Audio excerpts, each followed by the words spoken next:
በስመ አብ ወወልድ ወመንፈስ ቅዱስ አሐዱ አምላክ አሜን። አንድ አምላክ በሚሆን በአብ በወልድ በመንፈስ ቅዱስ ስም ታኅሳስ 22 በዚች ቀን የከበረ መልአክ የመላእክት አለቃ የገብርኤል የበዓሉ መታሰቢያ ዳህቅ በሚባል ሀገር ቤተክርስቲያኑ የተሰራችበት ታምራትም ያሳየበትና በዚያ ቀን ቤተክርስቲያኒቱ የከበረችበት ነው። የዚያች ሀገር ኤጲስቆጶስ አርኬላዎስም ምስክር የሆነበት ነው። ይህም መልአክ ስለመወለዱ እግዚአብሔር ሰው መሆን ሚስጥር የታመነ ሆኖ ወደ እመቤታችን ቅድስት ድንግል ማርያም የተላከ የደስታ መገኛ ደስ ይበልሽ ጸጋን የተመላሽ ሆይ እግዚአብሔር ከአንቺ ጋር ነው፣ ከአንቺም ከሴቶች ተለይተሽ የተባረክሽ ነሽ አላት። ስለ መጥምቁ ዮሐንስ መወለድም ካህኑ ዘካርያስን ያበሰረው እርሱ ይህ ነው። መልአክ እጅግ የከበረ የተመረጠ ገናና የሆነ ነውና ስለኛ ወደ እግዚአብሔር ይማልደን ዘንድ ልባችንን አንጽተን ወደዚህ የከበረ መልአክ እየለመንን መታሰቢያውን እናድር ይባላል። ለእግዚአብሔር ምስጋና ይሁን። እኛን በዚህ በከበረ መልአክ አማላጅነት ይማረን፣ በረከቱ ከኛ በረከቱ ረዴቱ ከኛ ጋር ትኑር ለዘላለሙ አሜን። በዚህች ዕለት ዳግመኛ እመቤታችን ቅድስት ድንግል ማርያምን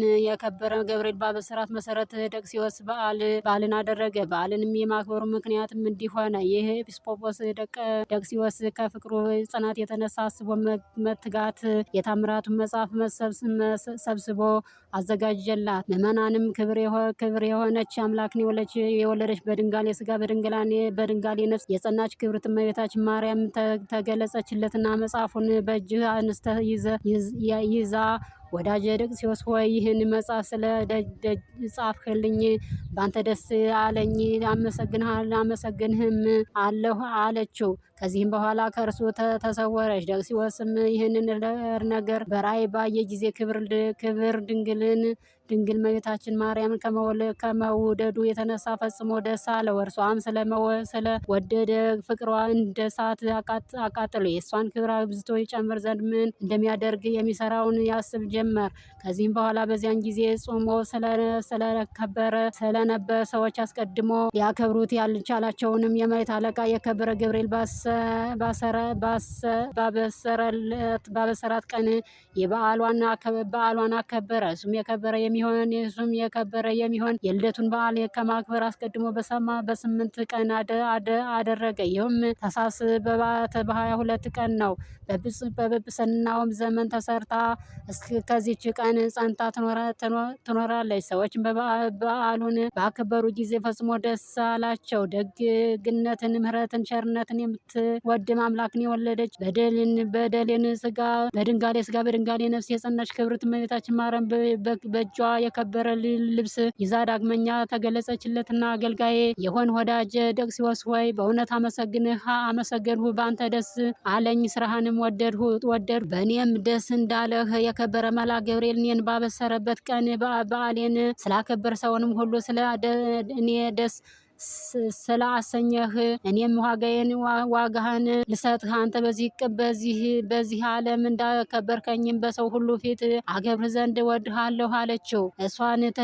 እሷን ትለብስ ዘንድ ይህንን ልብስ እንሆ አመጣሁልህ፣ በላዩም ተቀመጥ ዘንድ ይህም መንበር አመጣሁልህ። ከሰው ወገን አንድ እንኳ ይህችን ልብስ ሊለብሳት በዚህ መንበር ላይ ሊቀመጥ የማይቻለው የለም። ይህን ነገሬን የሚተላለፍ ቢኖር እኔ እበቀለዋለሁ አለችው። ይህንንም ተናግራ ከእርሱ ተሰወረች። ከዚህም በኋላ ባረፈ ጊዜ ሌላ ኤጲስቆጶስ ተሾመ። ያችንም ልብስ ለበሳት፣ በወንበሩም ላይ ተቀመጠ። ወዲያውኑ ከወንበሩ ላይ ወድቆ ሞተ። ይህንንም ያዩ ከእመቤታችን ማርያም ተአምር የተነሳ አደነቁ፣ እጅግም ፈርተው እመቤታችንን አከበሯት። ምስጉን እግዚአብሔርንም አመሰገኑት። ለእርሱ ምስጋና ይሁን ለዘላለሙ አሜን።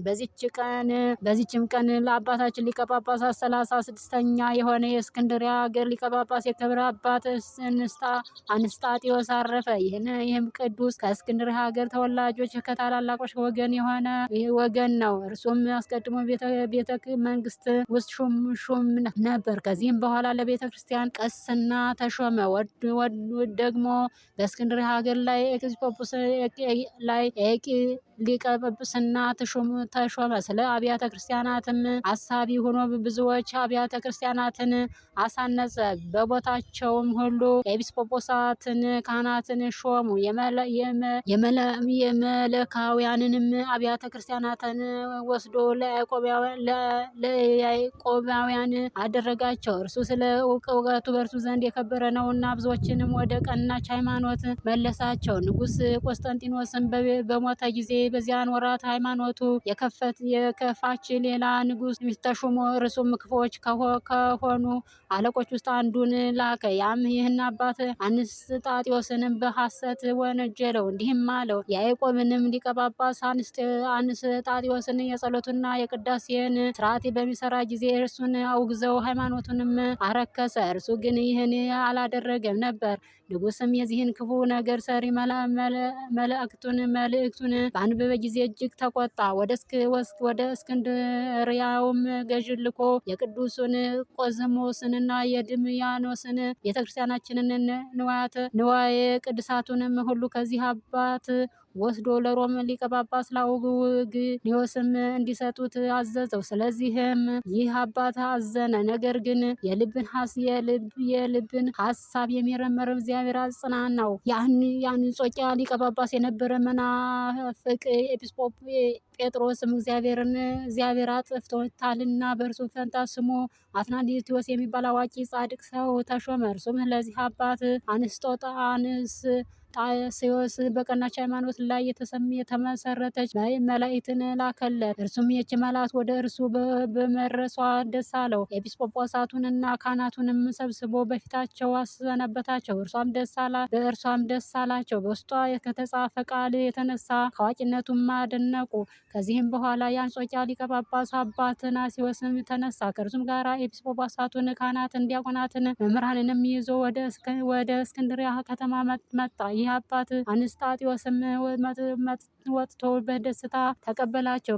ይህም አባት አትናሲዮስም እንዲህ አለ፦ ወገኖቼ የዳዊት በገና ይዘን እውቀትና ቅን ሕግ ተገናኙ፣ እውቀትና ፍቅርም አንድ ሆኑ እያልን ልንዘምር ይገባል አለ። አትናቴዎስና አንስጣጢዮስም ተገናኝተው በመንፈሳዊ ሰላምታ እርስ በርሳቸው አንድ ሆነዋልና እውቀት በምድር ግብጽ ተገለጠች።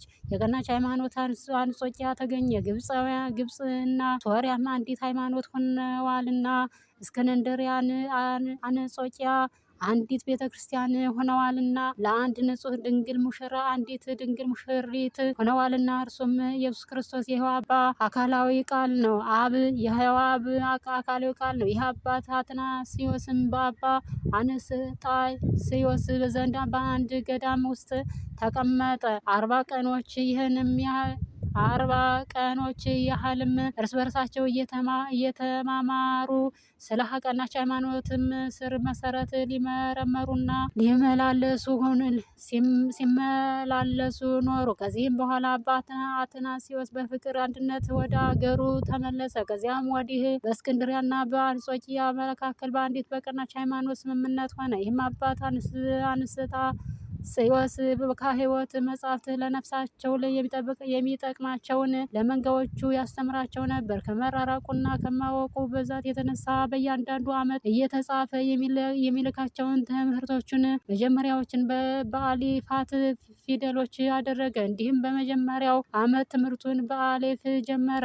በሁለተኛውም ቤት፣ በሶስተኛው በጋሜል የሹመቱም ወራት 42 ዓመት እስከሚፈጸም በ22ቱ አሌፋት አርእስትነት የ12,000 ድርሰቶች መላእክቶችን ጻፈ። በ330 ዓመት ሰማዕታት በሰላም አረፈ። ለእግዚአብሔር ምስጋና ይሁን፣ እኛን በዚህ አባት ጸሎት ይማረን፣ በረከቱ ከኛ ጋር ትኑር ለዘላለሙ አሜን። ጌታ ሆይ ከብልጽግናቸው ብዛት የተነሳ ብዙ መባ ካስገቡት ይልቅ የድሃይቱን አነስተኛ መባ እንደተቀበለ ሁልጊዜ የሚያገለግል ላፋልፍ እያሳሱ በችግሬ ጊዜ ማቀርብልህን የምስጋና ተቀበል። እናንተም ቅዱሳን ነቢያት፣ የወንጌል ሰባኪያት ሐዋርያት፣ ሰማዕታትና ጻድቃን፣ ትጉሃን መላእክት፣ ፍጹማን ደናግል እንዲሁም ደጋጎች መነኮሳት ወይ ልጅ አዋቂ ሰዓት ላይ የምንሰበሰብባትን የጉባኤ ቦታ ባርኩ። ይህንንም መጽሐፍ ወረቀት አዘጋጅቶ ብራና ደምጦ የጻፈውን ያጻፈው ከግዕዝ ወደ አማርኛ የተረጎመ ቃለ ንባብ በእርጋታ መንፈስና በተመስጦ ሕሊና አዳመጠ። በደለኛን ሁሉ የምታስምር የጌታ እናቱ በማርያም ጸሎት ኢየሱስ ክርስቶስ በአንድነት ይማረን። ኢየሱስ ክርስቶስ በአንድነት ይማረን። ኢየሱስ ክርስቶስ በአንድነት ይማረን ለዘላለሙ አሜን።